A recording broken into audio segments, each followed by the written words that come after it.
Hello everyone, welcome back to my video.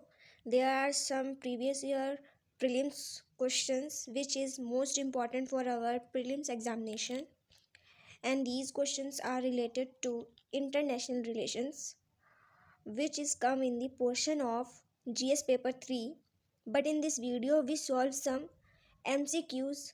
So here we started our video. So यहाँ पर सबसे पहला question है, consider the following statement. First statement, green hydrogen is produced by combining the hydrogen and oxygen molecule in water using renewable electricity. Then second, here the water used in electrolysis must contain salt and minerals to conduct the electricity. Then third statement है यहाँ पे, national green hydrogen emission has set a target of producing green hydrogen 50 MMT by 2030. Of the following, how many statements are correct? First option, only one, only two, only three and none of the above. इसका answer देने की कोशिश करेंगे आप सब comment section में. तो यहाँ हम फर्स्ट क्वेश्चन की अगर बात करेंगे तो green hydrogen is produced by combining the hydrogen and oxygen molecule in water using renewable electricity. ये स्टेटमेंट गलत है क्योंकि ग्रीन हाइड्रोजन हम प्रोड्यूस करेंगे रेन्यूएबल एनर्जी से, और यहाँ पे इन्होंने लिख रखा है रेन्यूएबल इलेक्ट्रिसिटी, तो पूरा स्टेटमेंट ही रॉन्ग है. देन सेकेंड स्टेटमेंट देखते हैं, the water used in electrolysis must contain salt and minerals to conduct the electricity. ये स्टेटमेंट सही है क्योंकि वाटर को यूज़ करेंगे इलेक्ट्रोलिसिस बनेगा और उसके लिए सॉल्ट और मिनरल्स की ज़रूरत पड़ेगी, तो उसमें होना चाहिए इस तरह से इलेक्ट्रिसिटी को कंडक्ट करने के लिए. देन थर्ड स्टेटमेंट यहाँ पर है, नेशनल ग्रीन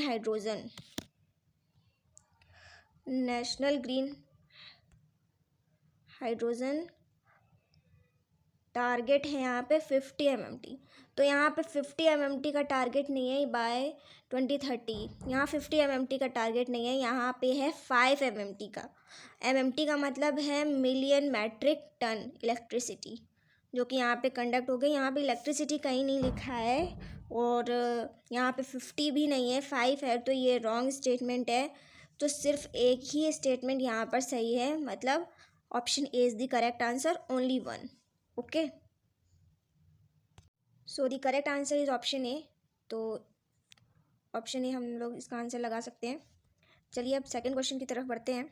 तो सेकंड क्वेश्चन है हमारा यहाँ पे, communication compatibility and security agreement recently seen in news related to USA, European Union, SAARC और आशियान कंट्रीज. ओके, तो कॉमकासा इसका फुल फॉर्म है communication compatibility and security agreement, COMCASA.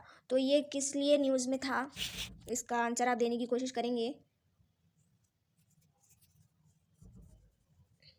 तो यहाँ पर इसका करेक्ट आंसर होगा यूएसए के एग्रीमेंट साइन हुए हैं कॉमकासा से.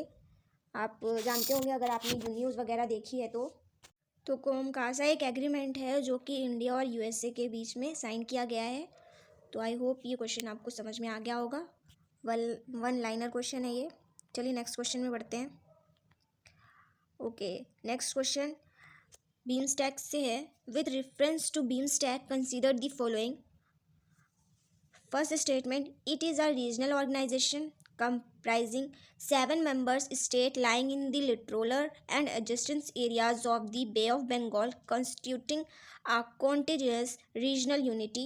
Then second statement, it constitutes 7 member state, 5 deriving from South Asia including Bangladesh, Bhutan, Nepal, India, Sri Lanka, and 2 from Southeast Asia including Myanmar and Indonesia.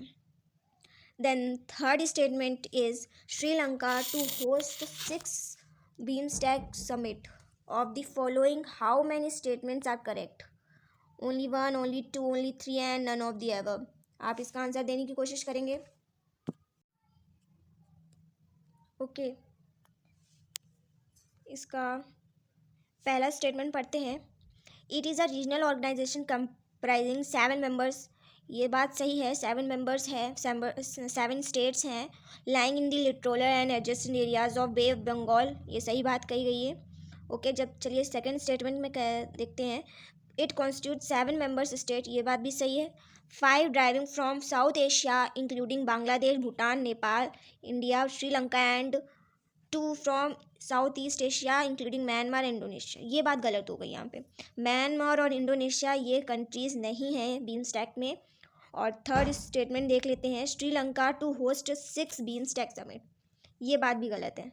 यहाँ पे ये गलत हो गया, ये गलत हो गया। ओके, 2 स्टेटमेंट गलत हैं, तो इसका करेक्ट आंसर क्या हो सकता है? Only A, only A is the only one, मतलब करेक्ट आंसर हो जाएगा। ओके, हाँ, और अगर हम इसमें ये देखें कि इसमें कौन सी कंट्रीज़ हैं, सेकंड वाले स्टेटमेंट की अगर हम बात करें, म्यांमार, इंडोनेशिया नहीं है, कौन कौन सी कंट्रीज़ है? 7 कंट्रीज़ हैं, बांग्लादेश, भूटान, इंडिया, नेपाल, श्रीलंका, देन यहाँ पे म्यांमार है और थाईलैंड है, इंडोनेशिया नहीं है। ओके, थर्ड स्टेटमेंट में क्या गलत है? श्रीलंका 6th होस्ट नहीं है बीमस्टैक का, कौन है? थाईलैंड है। ओके, चलिए अब नेक्स्ट क्वेश्चन की तरफ बढ़ते हैं। Question number 4, consider the following statement about the Shanghai cooperation organisation, CSCO। ठीक है, फर्स्ट स्टेटमेंट यहाँ पे ये है, it is an inter governmental organisation to promote corporation in trade, politics and culture. Second statement, the regional anti terrorist structures of CSCO is located in Beijing. Then third statement है, 23rd annual summit in hosted by India of the following of the above, how many statements are correct? Only 1, only 2, only 3 and none of the above. Okay, आप इसका question का सही answer दें comment section पे। तो इसका correct answer चलिए हम लोग जानते हैं कहाँ पे क्या होगा। फर्स्ट स्टेटमेंट बोल रहा है, it is an inter governmental organisation to promote cooperation in trade, politics and culture, ये बात बिल्कुल सही है, इंटर गवर्नमेंटल ही है, कोई भी कोऑपरेशन हो, ऑर्गेनाइजेशन हो, वो इंटर गवर्नमेंटल ही होता है। ओके, अगर हम इंटरनेशनल रिलेशन में बात कर रहे हैं तो।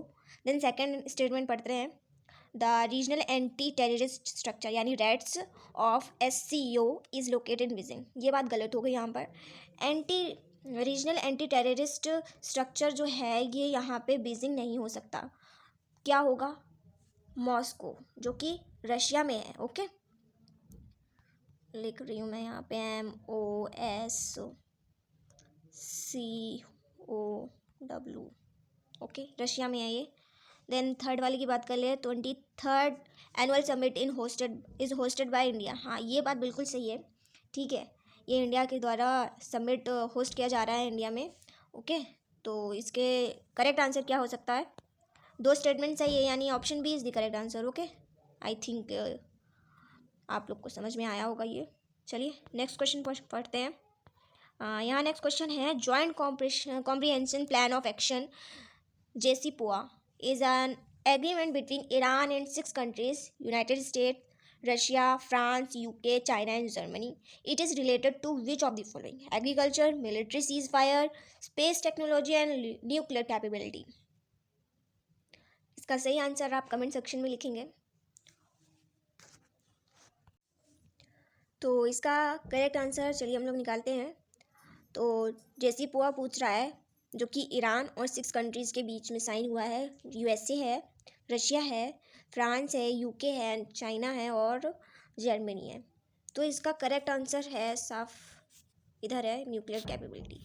ओके, इसके अलावा और कुछ हो नहीं सकता, क्योंकि न्यूक्लियर कैपेबिलिटी है और ईरान कंट्री दिया रखा है, रशिया दे रखा है, यूनाइटेड स्टेट दे रखा है, फ्रांस दे रखा है, तो जाहिर सी बात है यहाँ पे न्यूक्लियर कैपेबिलिटी यही हो सकता है। ओके, नेक्स्ट क्वेश्चन पहुँचते हैं हम लोग। Consider the following countries, Azerbaijan, Kyrgyzstan, Tajikistan, Turkmenistan and Uzbekistan. पूछना क्या चाह रहा है? How many of the following have borders with Afghanistan. Okay, Afghanistan से इन सब कंट्रीज़ में कौन सी बॉर्डर्स आते हैं? ठीक है, ऑप्शन यहाँ पे only 1, only 2, only 3 and only 4। चलिए इसका सही आंसर तो आप बता ही सकते हैं, ये बहुत ही इजी क्वेश्चन है। सो चलिए ट्राई करिए इसको।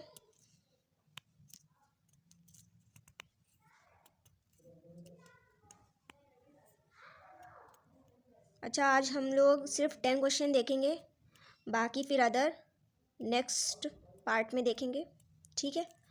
चलिए इसका सही आंसर देखते हैं हम लोग। अफ़गानिस्तान से 3 कंट्रीज़ इसमें हैं जो कि बॉर्डर शेयर करती हैं, तो उसके जो नाम है मैं बता देती हूँ। उसके नाम है, रुकिए मैं यहाँ पे टिक भी कर देती हूँ साथ में। तो उज़्बेकिस्तान है, किर्गिस्तान है, एंड आई थिंक ताजिकिस्तान है, ओके। तो ये 3 कंट्रीज़ हैं जो कि लाइक करती हैं, मतलब बॉर्डर शेयर करती हैं अफ़गानिस्तान से। तो इसका करेक्ट जो आंसर हो जाएगा, मतलब 3 कंट्रीज़ हैं, तो इसका सही आंसर हो जाएगा सी, ओके। हाँ ओके, इसका आंसर सही हो जाएगा 3। चलिए, इसमें कोई प्रॉब्लम नहीं होनी चाहिए आपको बाय द वे, लेकिन फिर भी अगर कोई प्रॉब्लम है then you can check out in your atlas map निकालिए अपना, उसमें देख लीजिए। देन सेकंड, चलिए अब 7th क्वेश्चन पे आ जाते हैं। Consider the following, okay. Asia infrastructure investment bank, missile technology control regime, Shanghai cooperation organisation, okay. Question क्या है, Indians are member of which of the following, ठीक है। वही वही सारे ऑप्शंस दे रखे हैं, तो इनमें पढ़ने की ज़रूरत नहीं है। अब इनमें हम देखते हैं कि इसका आंसर क्या हो सकता है। चलिए आप इसका आंसर देने की कोशिश करेंगे।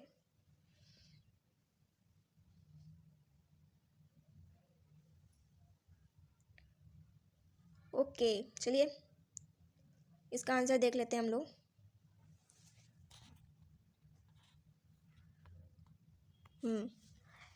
बोल रहा है यहाँ पे कि इंडिया इसमें से कौन किसका मेंबर है, ठीक है। नहीं है, ये क्वेश्चन आप ढंग से पढ़िए, क्योंकि ज़रूरी है कि क्वेश्चन क्या पूछ रहा है, नहीं है और है, ये सब ध्यान रखना है। तो इधर है, देख लेते हैं हम लोग। एशिया इंफ्रास्ट्रक्चर इन्वेस्टमेंट बैंक, तो इसका मेंबर इंडिया है कि नहीं है, ये हमें जानना है। तो हम देख लेते हैं इसका आंसर। तो इसका करेक्ट आंसर हम देख लेते हैं, Asia infrastructure investment bank, missile technology control regime, Shanghai cooperation organisation, okay. तो एशिया है, एशिया में इंडिया आता है, तो जाहिर सी बात है इंडिया तो इसका मेंबर होगा ही। देन सेकंड की बात कर लेते हैं, मिसाइल टेक्नोलॉजी कंट्रोल रिजीम, ये तो पढ़ा हुआ है, तो ये भी है, ओके, मेंबर है इंडिया। संघाई कोऑपरेशन ऑर्गेनाइजेशन, अभी इसी का क्वेश्चन ऊपर गया है, तो ये तो बिल्कुल है। तो इसका करेक्ट आंसर हो जाएगा only 1, only 2 and only 3। Then the correct answer हो जाएगा इसका करेक्ट आंसर ओनली सी, मतलब ओनली 3, मतलब 3, मतलब सारे सही हैं, यहाँ पे ऑप्शन मिल नहीं है, देन हम यही आंसर टिक लगाएंगे, ओके।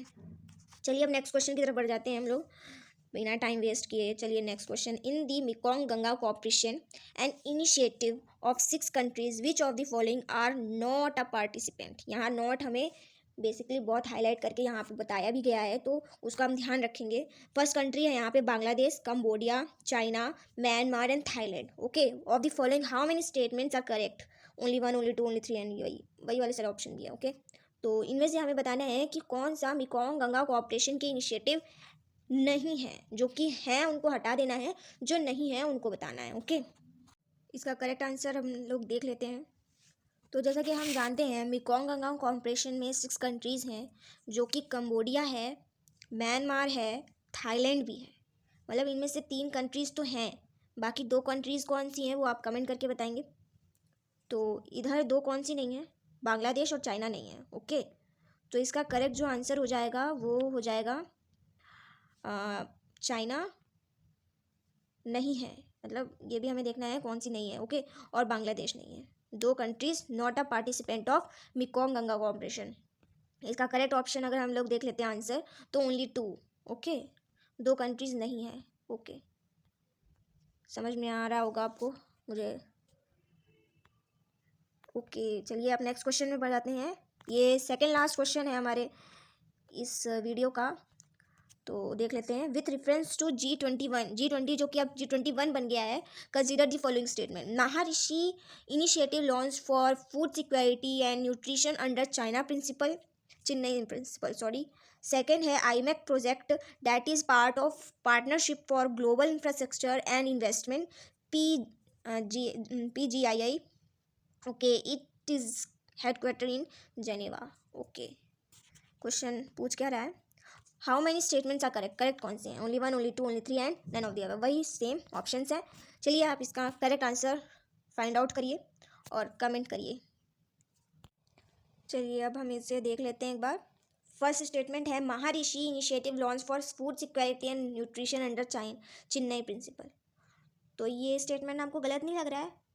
क्योंकि महाऋषि इनिशिएटिव इंडिया ने लॉन्च किया था, बट ये फूड सिक्योरिटी और न्यूट्रिशन के लिए नहीं किया था, ये किया था मिलेट्स और अदर एशियन ग्रेन्स के लिए, ठीक है, जो कि नॉन डिपेंडेंट होंगे केमिकल फर्टिलाइज़र में। और ये चेन्नई प्रिंसिपल के अंदर तो नहीं है बिल्कुल भी, क्योंकि चेन्नई प्रिंसिपल के अंदर कौन था? ब्लू इकोनॉमी, मतलब ब्लू इकोनॉमी के लिए चेन्नई प्रिंसिपल रखा गया था।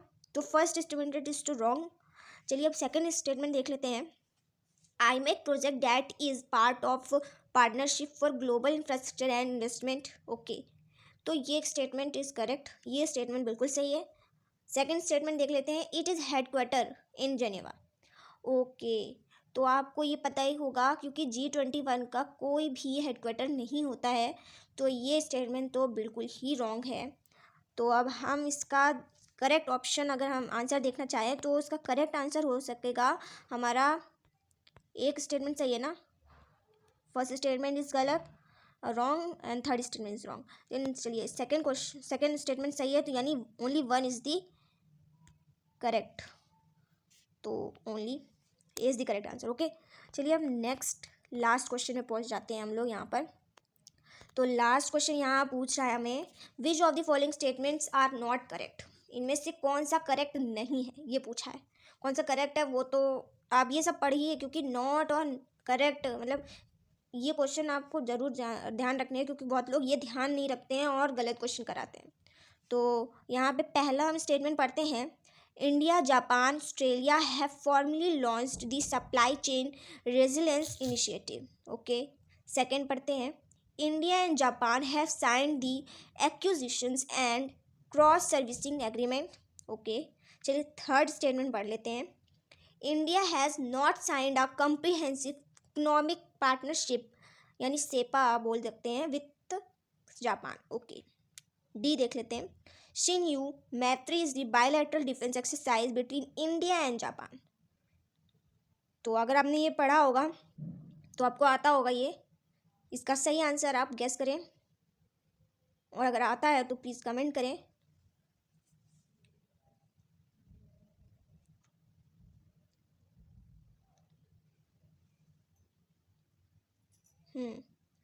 चलिए इसका सही आंसर अब निकालते हैं हम लोग। ठीक है, पहला जो स्टेटमेंट है यहाँ पे दिया गया है, India, Japan and Australia have formally launch the supply chain release. ये जो स्टेटमेंट है ये बिल्कुल सही स्टेटमेंट है, तो ये इसका आंसर नहीं होगा। ओके, देन सेकंड स्टेटमेंट देख लेते हैं। India and Japan acquisition and cross servicing agreement, ये स्टेटमेंट भी बिल्कुल सही है। ओके, और जो थर्ड, ये स्टेटमेंट सही हो गया है, ये स्टेटमेंट सही हो गया है। थर्ड स्टेटमेंट देख लेते हैं। Okay, third statement, India has not signed a comprehensive economic partnership agreement, CEPA. ये क्यों नहीं करेगा भाई? इकोनॉमिक पार्टनरशिप, हमारी इंडिया की इकोनॉमिक पता है आपको वर्ल्ड में कौन से नंबर पे है? आप कमेंट करके बताएंगे। अगर आपको ये पता होगा तो ये नॉट तो बिल्कुल नहीं हो सकता, ये बिल्कुल ही रॉन्ग स्टेटमेंट है। तो इसका करेक्ट जो आंसर हो जाएगा यही हो जाएगा। ओके, क्योंकि यहाँ पे पूछा है नॉट करेक्ट, ठीक है। देन डी जो है क्वेश्चन यहाँ पे, डी शिनयू, अगर आपने पढ़ा होगा इंडिया जापान का रिलेशन, तो आपको ये भी पता होगा कि शिनयू मैत्री जो है बायलैटरल डिफेंस एक्सरसाइज है, ये बिल्कुल सही स्टेटमेंट है। तो क्वेश्चन हमें यहाँ पूछा गया था कि not correct, then not correct तो सी है, then C is the correct answer. Okay, thank you for watching this videos. अगर आप ये जो क्वेश्चंस हैं आपको हेल्पफुल हैं आपके लिए, तो आप इसे लाइक करें, कमेंट करें और शेयर करें अपने दोस्तों के साथ, और सब्सक्राइब करना बिल्कुल ना भूलें। Thank you for watching this video.